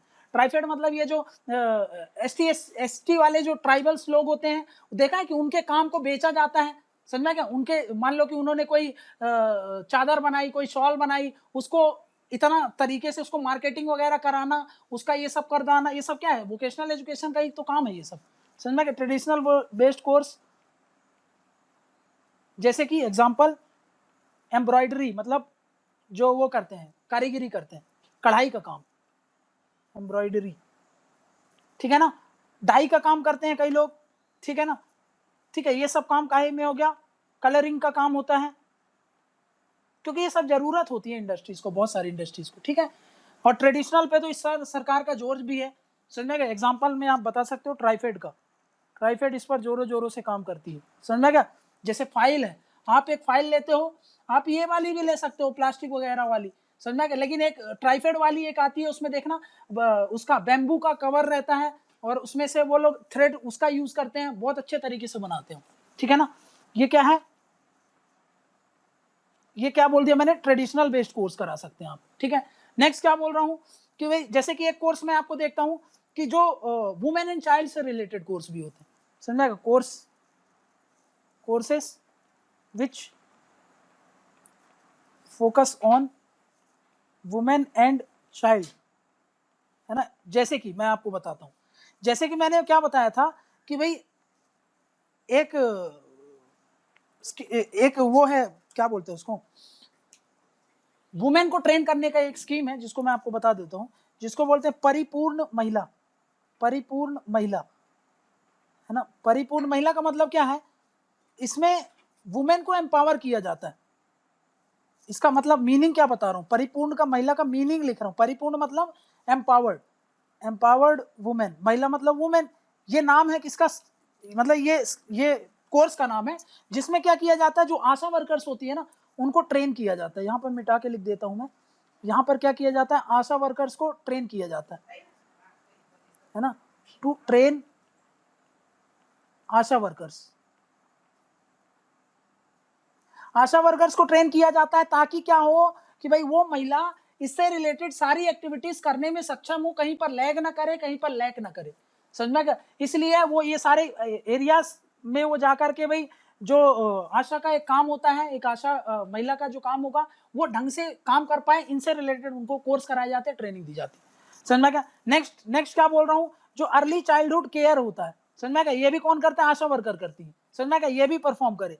पर इसका जो नेक्स्ट कंपोनेंट होता है एजुकेशन वाला, वो आशा तो नहीं कर पाएगी, तो भाई उससे रिलेटेड अलग अलग जो भी रेलेवेंट पार्टिसिपेटर होंगे वो उनको ट्रेनिंग दी जाती है, समझा क्या। तो अर्ली चाइल्डहुड केयर ये कहाँ से रिलेटेड है, चाइल्ड से ही रिलेटेड है। तो ये कुछ कोर्सेस होते हैं, जैसे कि कुछ एग्जांपल दिया कि भाई इतने तरीके के कोर्सेस होते हैं जिनको सरकार देती है, समझा क्या, क्लियर है ये। हाँ, नेक्स्ट देखते हैं क्या भाई, इंडिया में वोकेशनल एजुकेशन कैसा है, ठीक है ना। थोड़ा सा देखते हैं वोकेशनल एजुकेशन इन इंडिया, है ना। जरूरत क्यों थी इंडिया में, ये देख लिया हम लोगों ने, कुछ एग्जांपल देख लिया वोकेशनल एजुकेशन कोर्सेज के। अब आपको मैं दिखाता हूं कि भाई इंडिया में वोकेशनल एजुकेशन कैसे काम करता है, समझ में क्या। भाई इंडिया में जो वोकेशनल एजुकेशन है ना, दो बेसिस पर काम करता है, समझ में क्या। इंडिया कितने तरीके का वोकेशनल एजुकेशन को मान्यता देता है, दोनों तरीके के। तो वोकेशनल एजुकेशन जो इंडिया में है, इन इंडिया, है ना, उनको दो तरीके से मान्यता मिलती है, ठीक है ना। मतलब यहाँ पे दो बेसिस हैं, टू बेसिस या फिर बोथ बेसिस। अब बोथ बेसिस में मतलब किसका मतलब है कि भाई एक होता है फुल टाइम बेसिस भी होता है, फुल टाइम वोकेशनल कोर्स करना है तब भी आप कर सकते हो, कुछ होता है पार्ट टाइम वोकेशनल कोर्स करने का, पार्ट टाइम बेसिस, ठीक है। ठीक, जो फुल टाइम किया जाता है, ये जो फुल टाइम किया जाता है ये कहां से किया जाता है, तो ये जो ITI होते हैं, ITI से फुल टाइम अपन वोकेशनल एजुकेशन करते हैं, ठीक है। अब देखो एक बात समझ लो, ये ITI है ना, इसको मान्यता कौन देता है, इसको मान्यता देता है रिकॉग्नाइज्ड बाय NCVT, ठीक। NCVT किसके अंदर आती है, ये मिनिस्ट्री ऑफ लेबर के अंदर आती है, अंडर मिनिस्ट्री ऑफ लेबर, ठीक। क्या है ये सब, जब अभी टाइम आएगा तो आपको अच्छे से समझा दिया जाएगा, ठीक, ठीक है ना। IIT को मान्यता कौन देती है, तो NCVT देती है, लेकिन इसके भी इसकी बिहाफ पर ही मान्यता मिलता है, लेकिन एक्चुअली में करता कौन है ये सब काम, तो क्वालिटी काउंसिल ऑफ इंडिया करती है। क्या है ये सब अभी आगे देखेंगे क्या है, बट अभी के लिए आपको बता दिया कि रिकॉग्नाइज मान्यता कौन देता है, NCVT, बट एक्चुअली में वो सब काम कौन करता है, क्वालिटी काउंसिल ऑफ इंडिया, ठीक है ना। देखेंगे क्या है ये। तो भाई दो तरीके से मैंने आपको बता दिया, दो तरीके से कोर्स होते हैं इंडिया में। फुल टाइम कैसे, फुल टाइम कौन करता है, फुल टाइम दिया जाता है, मैंने आपको बताया ना कि भाई ITI से, ठीक। अब पार्ट टाइम कौन कराता है, पार्ट टाइम कराया जाता है ये जो स्टेट टेक्निकल एजुकेशन बोर्ड्स होते हैं, ये लोग कराते हैं, समझा क्या। बाई, यहाँ पे लिखो by state technical education board, है ना। मतलब स्टेट गवर्नमेंट, हर स्टेट गवर्नमेंट कुछ कुछ ऐसे बोर्ड बना दी हैं, वो ये काम कराती हैं, समझ में क्या, ठीक है। प्लस कुछ यूनिवर्सिटीज भी कराती हैं, ये यूनिवर्सिटीज, कुछ यूनिवर्सिटीज, सर्टेन यूनिवर्सिटीज जो कि क्या करती हैं, जो फुल टाइम, जिनको फुल टाइम कोर्स देने का अधिकार है, जैसे ITI, समझा क्या। वो यूनिवर्सिटीज जिनके पास राइट होता है, who also run full time course, मतलब क्या है, स्टेट गवर्नमेंट कुछ बोर्ड बना दी, वो आपको पार्ट टाइम का, मान लो कि भाई ITI में आपको भाई 3 साल का करा दे, 3 साल करना पड़ेगा ITI में, लेकिन आप चाहते हो कि भाई 7-8 महीने में कर लो, तो वो शॉर्ट टर्म हो गया, है ना। वो शॉर्ट टर्म हो गया मतलब पार्ट टाइम हो गया, आपको इतना लंबा स्किल तो चाहिए नहीं, आपको बस मोबाइल रिपेयरिंग का सीखना है, तो 3 साल में थोड़ी सीखोगे आप, है ना। आप तो भाई 5 महीने में सीख जाओगे, तो उसके लिए पार्ट टाइम कोर्सेस होते हैं, समझा। वो कौन देता है, स्टेट गवर्नमेंट क्या करती है, कुछ बोर्ड्स बना देती है, उनको बोल देती है कि आप ये मान्यता, ये सब काम चला लेना, प्लस कुछ यूनिवर्सिटीज, वो यूनिवर्सिटीज जो खुद ITI देखो दोनों हो सकती हैं, प्राइवेट भी हो सकती हैं और पब्लिक भी हो सकती हैं, सरकारी भी हो सकती हैं। तो वो यूनिवर्सिटीज जो ये ITI चलाती है ना, ITI चलाती है मतलब फुल टाइम चलाती है, उनको कुछ कुछ यूनिवर्सिटीज को ये भी अधिकार है कि आप पार्ट टाइम वाले कोर्स भी चला सकते हो। समझ में क्या? ये तो हमने समझ लिया कि भाई दो तरीके के कोर्स होते हैं। अब एक बात समझो, मैं क्या बोल रहा हूं कि भाई हर साल एवरी ईयर कितना वर्कफोर्स ऐड होता है, वर्कफोर्स एडेड कितना, तो मैंने आपको बताया नियर अबाउट 13 मिलियन, ठीक है ना, 13 मिलियन वर्कफोर्स ऐड होता है। और एग्जिस्टिंग कैपेसिटी कितनी है, एग्जिस्टिंग कैपेसिटी है हमारी 3 मिलियन के आसपास, ठीक है ना। तो भाई 10 मिलियन जो होते हैं वो हमारे रह जा रहे हैं, समझा रहे ना। वही अगर मैं बात करूं कि एट प्रेजेंट ITI कितने हैं, एट प्रेजेंट 13353 ITI है, ठीक है ना। उसमें से भी 13,353 में भी जो 11,000 तो प्राइवेट, समझ क्या, out of this 11,000 plus are private ITI, ठीक है। तो भाई ये तो हाल है, ठीक है ना। तो बस अब देखेंगे इनसे रिलेटेड क्या कि इश्यूज क्या है, चैलेंजेस क्या है और क्या इसके सॉल्यूशंस होने वाले हैं। नेक्स्ट क्या देखना है कि भाई प्रॉब्लम्स क्या है। फिर इतनी अच्छी बात देखिए कि भाई इतना अच्छा कर सकता है वोकेशनल एजुकेशन, तो फिर दिक्कत कहाँ पे आ रही, ठीक है ना। Problems with vocational education in India, ठीक, क्या प्रॉब्लम्स हैं, फिर क्या दिक्कत हो रही है हमको, ठीक। तो अब मैं आपको बताता हूँ कुछ दिक्कतें हैं हमारे जो वोकेशनल एजुकेशन सिस्टम है उससे रिलेटेड, ठीक है ना। और ये जो दिक्कत है ये बहुत गहरी दिक्कत है और इसको सॉल्व करने में भी बड़ी तकलीफ है, ऐसे आसानी से ये दिक्कतें सॉल्व नहीं होने वाली।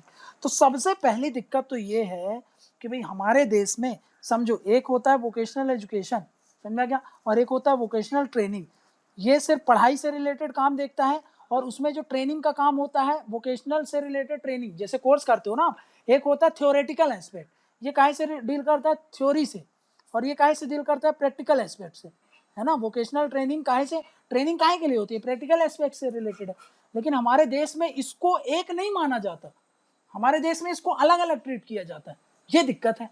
आप दोनों को एक ही चीज मान के चलो ना यार, यहाँ पर हमने इनको क्या कर दिया, अलग अलग मान लिया, समझ में क्या। और क्या कर दिया है कि भाई ये जो वोकेशनल ट्रेनिंग का काम होता है ये मिनिस्ट्री ऑफ स्किल डेवलपमेंट के अंदर होता है, समझ, MSD, ठीक है ना। और ये काहे के अंडर है, ये मिनिस्ट्री ऑफ MHRD,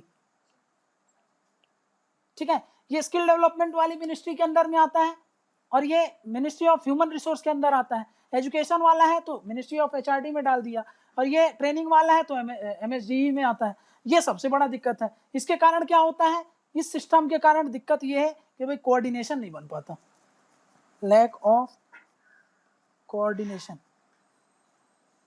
समझना क्या, किसके किसके बीच में, दोनों के बीच में, between ministry of skill development enterprise and ministry of human resource development, है ना। इनके बीच में कोऑर्डिनेशन कहाँ से बनेगा भाई, आपने अलग ट्रीट करके रखा है।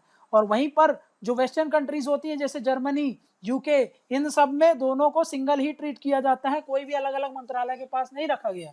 सबसे बड़ी दिक्कत तो यहीं पे आ गई, यही फेल हो जा रहा है, आपके बीच में कोऑर्डिनेशन नहीं है तो फिर आगे का क्या ही कर लोगे आप, ठीक, लैक ऑफ कोऑर्डिनेशन, ठीक है, पहला पॉइंट।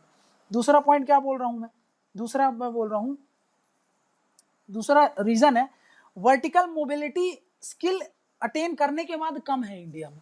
वर्टिकल मोबिलिटी मतलब समझते हो, जैसे प्रमोशन होता है सीधा, वर्टिकल मोबिलिटी मतलब अभी आपके पास देखो, ये आप सबसे नीचे हो, आपके पास कुछ भी नहीं है ना। अब मान लो कि आपने स्किल ले लिया तो आप थोड़ा सा ये स्किल्ड वाला पर्सन है, अब मान लो कि इसको वोकेशनल एजुकेशन मिल गया, तो भाई ये होना चाहिए ना कि भाई अब इसकी ग्रोथ होनी चाहिए, वो बहुत तेजी से होनी चाहिए, सारी स्किल्स वगैरह हैं इसके पास, इसको हम क्या बोलेंगे, ऊपर बढ़ने को इसको बोलते हैं वर्टिकल मोबिलिटी, वर्टिकल मोबिलिटी, है ना। मतलब ऊपर ऊपर चढ़ने का जो एक मोबिलिटी होता है वो क्या होता है, वो इवन स्किल अटेन करने के बाद भी इंडिया में बहुत कम है, समझ में क्या। ऐसा क्यों, इसका एक कारण ये है कि भाई हमारी सोसाइटी ही रिकॉग्नाइज नहीं करती, समझ में क्या? कभी देखा है इंजीनियर भी होते हैं तो बोला जाता है अरे ITI तो किया है, समझ में क्या? ITI वाला है, समझ में क्या? एक बोलेंगे कि भाई इंजीनियरिंग वाला है, समझ में क्या? तो भाई ये डिस्क्रिमिनेशन होता है, सोशल परसेप्शन हमारे यहाँ। इसीलिए vertical mobility even after attaining skills are less, are बोल लो, इस बोल लो, लेस, समझ में क्या? इंडिया में क्या है, बहुत कम है वर्टिकल मोबिलिटी। ऐसा क्यों है? तो मैंने आपको बताया इसके कारण क्या है, सोशल परसेप्शन, सोशल परसेप्शन हमारे यहाँ का। नैनो कार इसीलिए नहीं चल पाई इंडिया में, समझा क्या? क्यों? सोसाइटी बोलते हैं लकटकिया कार है, एक टैग दे दिया जाता है, स्टिग्मा अटैच हो जाता है, समझा क्या? ठीक, नेक्स्ट देखते हैं, नेक्स्ट क्या है, थर्ड रीजन देखते हैं। थर्ड रीजन क्या बता रहा हूं मैं कि भाई देखो, ये है प्राइवेट इंडस्ट्रीज, समझा क्या? ये लिंक रहे, ये जुड़ी रहे कहां से भाई, जो vocational education and vocational training के जो इंस्टीट्यूट्स हैं, है ना, ये दोनों जब आपस में मिलकर के काम करते हैं तो गिव एंड टेक का रिलेशनशिप होता है। कैसे? ये इनको क्या बताएंगे, ये इनको बताएंगे कि भाई हमारी नीड क्या है ना, हमारी नीड क्या है, हमारी रिक्वायरमेंट कैसी है, किस एरिया में हमको ये लेबर फोर्स चाहिए, वर्क फोर्स चाहिए, और इनका काम क्या है, इनको प्रोवाइड करना वर्क फोर्स, है ना, ये इनको क्या करेंगे, प्रोवाइड करेंगे, किसको, वर्क फोर्स को, है ना। इनका काम है कि भाई ये आपको डिमांड बताएंगे कि हमारी ये डिमांड है, इनकी तरफ से क्या आ रहा है, इनकी तरफ से डिमांड है, समझ में क्या, और इनकी तरफ से क्या है, सप्लाई है, समझ में क्या, क्लियर है ना। अगर ये ऐसा होता है तो भाई ये दोनों के लिए अच्छा है, और इंडस्ट्रीज, इसके कारण क्या होती है, इंडस्ट्रीज की ग्रोथ होगी कि नहीं होगी, हाँ इनकी ग्रोथ होगी, वो सब हमने ऑलरेडी देख लिया कि कैसे ग्रोथ होती है, इनोवेशन आएगा, स्किल रहेगा तो भाई एंटरप्रेन्योरशिप स्किल्स ये सब बढ़ेंगी, ये सब तो आपने ऑलरेडी देख लिया। तो भाई ये तो हमने समझ लिया इनका ग्रोथ हो गया, लेकिन ये कब, जब ये दोनों आपस में कैसे होंगे, है ना भाई, लिंक होंगे, इंटीग्रेट होंगे। ये कैसा होता है, ये वेस्टर्न कंट्रीज में होता है, वेस्टर्न कंट्रीज में। इंडिया में कैसे है पता है, इंडिया में ये होता है कि भाई इसका और इसका जो पार्टिसिपेशन है ना, इन दोनों का पार्टिसिपेशन होना चाहिए, पर हमारे यहाँ तो भाई पार्टिसिपेशन होता ही नहीं है, तो भाई कहाँ से ढंग से काम कर पाएगा ये सिस्टम। इंडिया में क्या होता है, इंडिया वाली ब्लू वाली बता रहा हूँ, इंडिया में, इन इंडिया इनका जो पार्टिसिपेशन है, पार्टिसिपेशन हर चीज की जड़ है, मैंने आपको सब में बताया था। ये हायर एजुकेशन में रिसर्च डेवलपमेंट क्यों नहीं हो पाता, सब में एक ही रीजन है, कॉमन है, देख लेना, ये ब्रह्मास्त्र है। आप हर जगह ये कॉमन पॉइंट है, चाहे इंडिया में कोई भी एजुकेशन की प्रॉब्लम आए, सब में ये अटैच होता है, समझेगा, पार्टिसिपेशन इज लेस, ठीक है ना, पार्टिसिपेशन लेस बोल लो, लैक बोल लो, लैकिंग, है ना, या नेग्लिजेंस बोल लो, जो भी आपको समझना, ठीक है ना, क्लियर, क्लियर, समझना। इसके कारण क्या हो रहा है, इसके कारण क्या होता है, इसके कारण वहां की जो इंडस्ट्रीज हैं उनकी तो ग्रोथ होती है, उनको लेबर फोर्स भी मिल जाती है, इनोवेशन होता है, इसी चलते। हमारे यहाँ तो भाई अब मान लो कि भाई बोलते तो हैं कि भाई हमको डिमांड है, इंडस्ट्रीज में इतनी डिमांड है, लेकिन जो इसको काम करने वाले अब बोलते हैं कि बेरोजगारी है। भाई आप काम ही नहीं कर पा रहे हो तो बेरोजगारी ही रहेगा ना। उस इंडस्ट्रीज को स्किल्ड वाले मैन फोर्स की जरूरत है। आपको कैसा, आपके पास कैसा मैन फोर्स है, कम स्किल्ड है, लेस स्किल्ड है, लो स्किल्ड है ना, अंडर स्किल्ड है, तो कैसे काम चलेगा, समझ में क्या। तो इसलिए ये सिस्टम कोलैप्स हो जाता है इंडिया में। नेक्स्ट क्या बात कर रहा हूँ, नेक्स्ट मैं बात कर रहा हूँ भाई वेस्टर्न कंट्रीज में, बताता हूँ आप, वेस्टर्न कंट्रीज में model, western countries and even China, even China. यहां पे क्या होता है देखो, ये आपने वोकेशनल एजुकेशन एक बार एक्वायर करा, समझा क्या, ये आपने एक्वायर कर लिया, तो अब आपको क्या करना चाहिए, कंटिन्यूअस अपग्रेडेशन भी तो करना चाहिए ना, है ना। इसीलिए तो वहां के लोग जैसे जैसे टेक्नोलॉजी होती जाती है उनको कोई दिक्कत नहीं आती, समझा क्या, जैसे जैसे टेक्नोलॉजी बढ़ रही है उनको कोई इशू नहीं है, कोई दिक्कत नहीं है।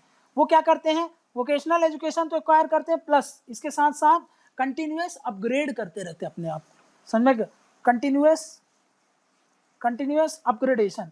क्यों, क्योंकि हमने अभी क्या समझा है कि भाई कंटिन्यूअस अपग्रेडेशन इसलिए क्योंकि टेक्नोलॉजी भी तो अपग्रेडेशन हो रही है, due to upgradation in technology, technology भी तो बढ़ती जा रही है। आप भी सोचो 4 साल पहले आप कौन सा मोबाइल यूज कर रहे थे, आज कौन सा यूज कर रहे हो, उसमें भी कितने सारे वेरिएशन आ गए, कितने सारे डाइवर्सिटी आ गई, समझना क्या। ये क्या करना चाहिए आपको, कंटिन्यूअस अपग्रेडेशन होना पड़ता है, समझ में क्या? इंडिया में क्या मॉडल है? इंडिया में ये वाला मॉडल है बस, और ये भी ढंग का मॉडल नहीं है। समझ में क्या? आपने एक्वायर तो कर लिया, तो आप कंटिन्यूअस अपग्रेड नहीं करते हो। एक बार मोबाइल रिपेयरिंग का काम सीख के आ गया तो बस आपके पास वही है। अब मान लो कोई ऐसा मोबाइल आ गया नया टेक्नोलॉजी वाला जिसको आपने कभी देखा ही नहीं, कुछ किया ही नहीं, तो फिर उसमें क्या करोगे आप? उसमें तो आप कर ही नहीं पाओगे, फिर बोलोगे कि मेरे पास काम नहीं मिल रहा है। और भाई मोबाइल अब कोई वो की जो क्वालिटी वाले रहते थे, कीपैड वाले होते थे, अब थोड़ी वो वाले कम यूज होते हैं ना, अब तो टच वाले ज्यादा यूज होंगे। तो भाई टेक्नोलॉजी बढ़ रही है, लैपटॉप्स जो आएंगे अब नए तरीके के आएंगे, तो भाई आपको कंटिन्यूअसली कैसे करना है? अपग्रेड रहना पड़ेगा। बट हमारे यहाँ इंडिया में ये लैक करता है। समझ में क्या? क्लियर? नेक्स्ट क्या बोल रहा हूं मैं? चलो अब जितनी वोकेशनल एजुकेशन है उसी की बात करें। ये तो जो नहीं है उसकी बात कर रहे हैं, जो कि चाहिए हमको। अब देखते हैं कि भाई हमारे यहाँ जो ट्रेनिंग होती है ना, vocational education plus vocational training जो होती है, दोनों की ही बात कर रहा हूँ। समझ में क्या? ये क्या होता है, ये जो दोनों भी प्रोवाइड करते हैं, ये जो इंडस्ट्रीज की डिमांड है उसके अकॉर्डिंग नहीं है। समझ में क्या? इंडस्ट्रीज बहुत आगे चल रही है, आप जो अभी भी ट्रेनिंग दिखाते हो तो आप वो सिखाते हो कैपेसिटर्स और वो वाले, समझ में क्या, जो वैक्यूम ट्यूब वाले कंप्यूटर रिपेयरमेंट पढ़ाते हो और वो समझाते हो, तो भाई वो तो आउटडेटेड हो चुका है, आजकल वो सब काम नहीं करेगा। समझ में क्या? क्लियर है? ठीक है। तो मतलब मैं क्या बोल रहा हूँ, वोकेशनल एजुकेशन और जो वोकेशनल ट्रेनिंग है वो कैसा है? पुअर क्वालिटी का है। Poor quality is of poor quality. समझे क्या? पुअर क्वालिटी का है ये। क्यों क्यों बोल रहे हैं? क्योंकि आउटडेटेड है। समझ में? ऐसा क्यों? क्योंकि भाई इंडस्ट्रीज की लाइन से मैच नहीं करता, ये इंडस्ट्रीज के पेस से मैच नहीं करता। समझ में? Is not in line with industries, industrial demand. Industrial बोल लो या फिर मार्केट डिमांड बोल लो, मार्केट की जो डिमांड है ना उसके अकॉर्डिंग नहीं है। आप सीख के आए थे भाई नोकिया का जो पुराना वाला 1600 मॉडल था उसका रिपेयरमेंट, और मेरे पास आईफोन है तो मैं आपको रिपेयर करने को दूंगा तो आप कहां से कर पाओगे? समझना क्या? क्लियर है ना? तो भाई अब क्या है, मार्केट की डिमांड जो है, मार्केट देखो यहाँ पे समझो, यहाँ पे जो vocational education plus vocational training का जो स्पीड है, स्पीड बोलो पेस बोलो, वो समझते हैं कि हम 30 किलोमीटर पर आवर की रफ्तार से बढ़ रहा है। समझना क्या? इस रफ्तार से बढ़ रहा है। वहीं पर अगर हम इंडस्ट्रीज और मार्केट की बात करें, है ना, इनकी जो स्पीड है वो स्पीड है आपकी 120 किलोमीटर पर रफ्तार पर आवर। तो भाई आप इसको मैच नहीं कर पा रहे हो ना, आप क्या कर रहे हो? लैग कर रहे हो। ये जो हमारा सिस्टम है ये क्या करता है? लैग करता है। समझ में? पीछे रह जा रहा है। ठीक है ना भाई? ये जो लैग कर रहा है इसलिए क्या हो रहा है कि भाई आप वोकेशनल एजुकेशन दोगे भी तो वो कोई काम का नहीं होने वाला। समझ में क्या? क्लियर है? नेक्स्ट देखते हैं। नेक्स्ट इशू क्या है? Next issue of fake accreditation. जो मान्यता होता है ना,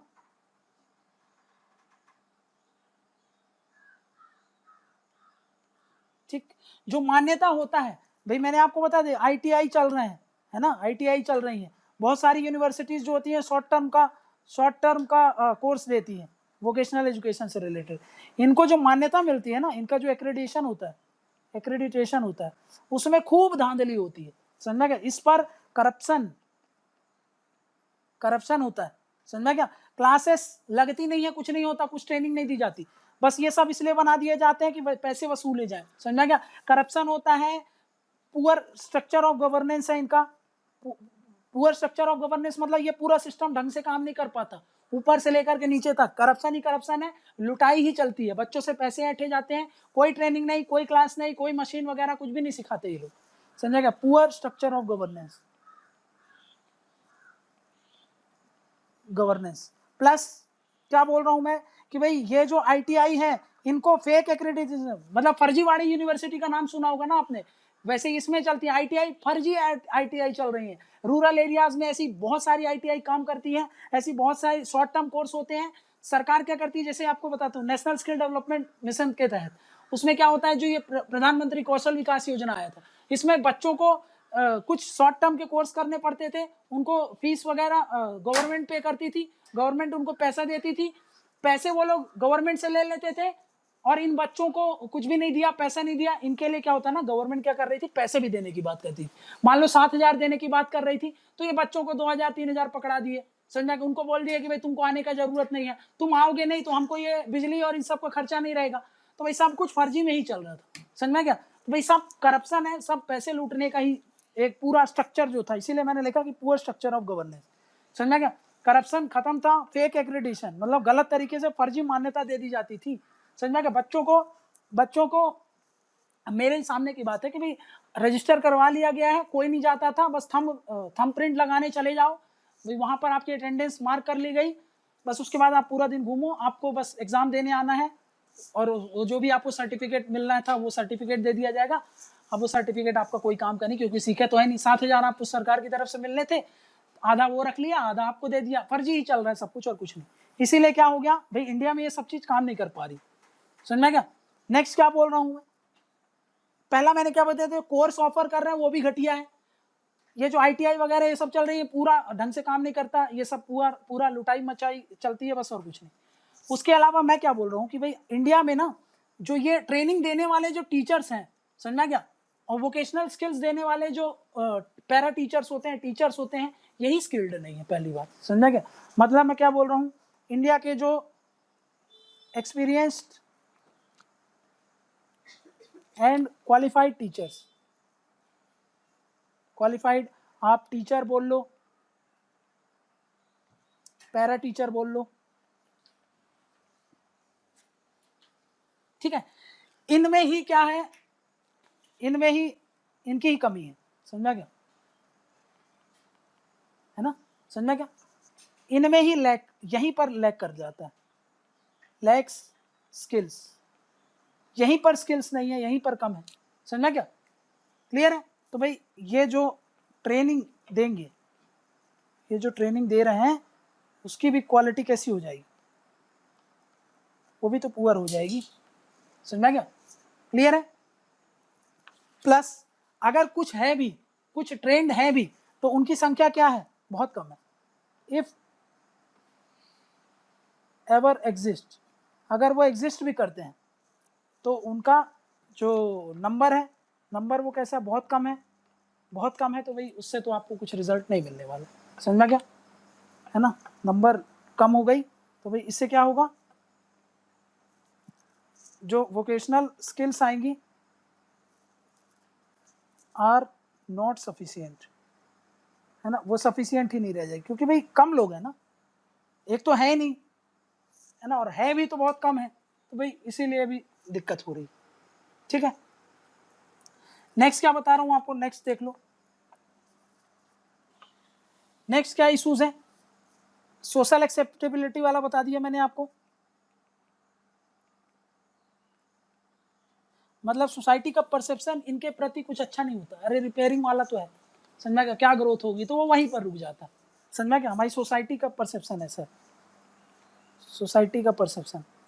तो भाई वो सिर्फ एक मोबाइल की रिपेयरिंग की दुकान तक ही सीमित रह जाएगा, हो सकता था कि वो बड़ा सा एक अपना चेन चालू कर लेता, बट वो नहीं कर पाएगा, ठीक है। नेक्स्ट क्या है, नेक्स्ट इशूज क्या है,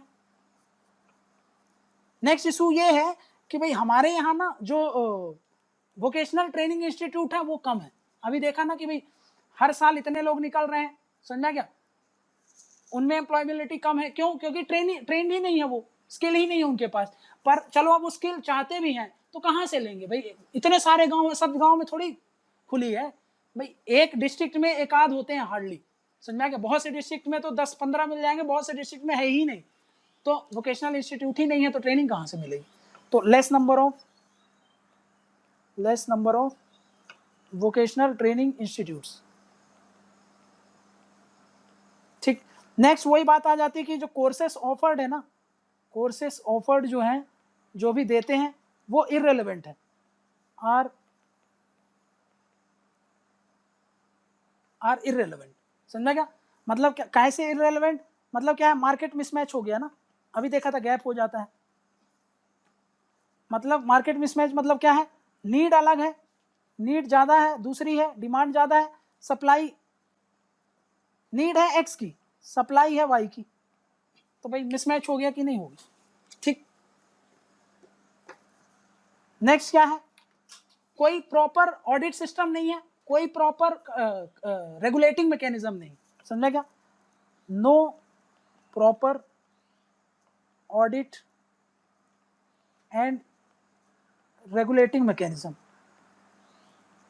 भाई जांच का अगर प्रॉपर मैकेनिज्म होता, समझा क्या, उनको संचार करने का, उनको रेगुलेट करने का प्रॉपर अगर आपके पास अरेंजमेंट होता तो ये सब ढंग से काम कर रहे होते। बट यहाँ पे देखा कि भाई ढंग से रेगुलेशन होता नहीं है, ढंग से ऑडिट होता नहीं है, इसीलिए तो फर्जीवाड़ा से काम चलता है, समझा क्या? तो सरकार की गलती है ये तो, कुल मिला के आपने उनको ढील दे दी है, छूट दे दी है, इसलिए वो ढंग से काम नहीं कर पाते। ठीक, नेक्स्ट क्या बोल रहा हूँ भाई, एब्सेंस ऑफ, नेक्स्ट बोल रहा हूँ absence of sound vocational education and training systems and standard। देखो ये वोकेशनल एजुकेशन है, ये वोकेशनल ट्रेनिंग है, समझा क्या? आपको एजुकेशन भी दिया जा रहा है, आपको ट्रेनिंग भी दिया जा रहा है। इनके लिए प्रॉपर स्टैंडर्ड होना चाहिए कि नहीं होना चाहिए, है ना? इनके लिए प्रॉपर सिस्टमाइज्ड वे में एक स्टैंडर्ड जो होते हैं, स्टैंडर्ड स्टैब्लिश्ड होने चाहिए, है ना? उन स्टैंडर्ड्स को हर इंस्टीट्यूशन को फॉलो करना चाहिए, समझ में क्या? बट ये क्या होता है, ये जो इनसे रिलेटेड इंस्टीट्यूशंस हैं वो इनको कंप्लाई ही नहीं करते, और आपके पास तो प्रॉपर रेगुलेटिंग मैकेनिज्म ही नहीं है, जांच करने का आपके पास कुछ भी वो नहीं है, तरीका ही नहीं है, तो आप ये सब करते भी नहीं हो, इसलिए तो ये धड़ल्ले से काम चल रहा है, समझ में? ये इनका क्या है, इसके प्रति नॉन कंप्लायंस है। नॉन कंप्लायंस, भाई नॉन कंप्लायंस है तो कोई भी चीज ढंग से काम नहीं कर पाएगी, जब ढंग से काम नहीं कर पाएगी तो फिर हो गई बात खत्म, समझ में क्या? कि भाई वो क्या हो जाएगा, वो इररिलेवेंट हो जाएगा पूरा, समझ में क्या? प्लस ये जो है, ये जो सिस्टम है, ये वाला जो सिस्टम है आउटडेटेड है, समझ में क्या? इररिलेवेंट है, तो उसको रेलेवेंट बनाने की जरूरत है। वो सब चीजें क्या है, रिफॉर्म्स क्या चाहिएंगे, वो तो सब देख लेंगे। ये कुछ इशूज थे जो मेरे को आपसे डिस्कस करना था, तो मैंने आपसे इशू डिस्कस कर लिए कि भाई इंडिया में क्या प्रॉब्लम्स हैं, ये हमने देख लिया, क्यों जरूरी है ये भी हमने देख लिया कि भाई इंडिया में क्यों जरूरी है। एक चीज और याद रख लेना कि सबसे इंपॉर्टेंट पॉइंट, वहां पे मैं भूल गया था कि भाई सबसे इंपॉर्टेंट तो ये भी है कि वोकेशनल एजुकेशन से हम क्या कर सकते हैं, हम बूस्ट कर सकते हैं किसको, जो सबसे इंपॉर्टेंट है इस समय जो न्यूज में चल रहा है, वी कैन बूस्ट क्या, एमएसएमई सेक्टर, एमएसएमई सेक्टर, है ना? माइक्रो स्मॉल मीडियम एंटरप्राइज जो होते हैं उनको बूस्ट कर सकते हैं। उस सेक्टर को बूस्ट करने के लिए स्किल की जरूरत है भाई, ये बहुत इंपॉर्टेंट है, क्योंकि देश में 40% पॉपुलेशन को तो अकेला यही एम्प्लॉयमेंट देता है, समझा क्या? तो भाई इसीलिए एमएसएमई सेक्टर बहुत जरूरी है। ये मैं पता नहीं क्यों भूल गया था, वहां पे अभी आता है मेरे को, ये वहां पे लिख लेना, इंडिया में क्यों जरूरी है। तो सबसे पहले इनफैक्ट पहले या दूसरे पॉइंट में इसी को ही मेंशन करना है, समझा क्या? तो ये कुछ हमने देख लिया है ये सब चीजें, ठीक। अब क्या देखते हैं, अब देखते हैं गवर्नमेंट इनिशिएटिव्स, और कुछ इसमें और रिफॉर्म्स, कुछ कमेटी बनाई गई थी, इसके लिए उन्होंने कुछ इसकी कमियां बताई हैं और इसमें कुछ सुधार करने को बोला है, वो सब हमको देखना है, ठीक है।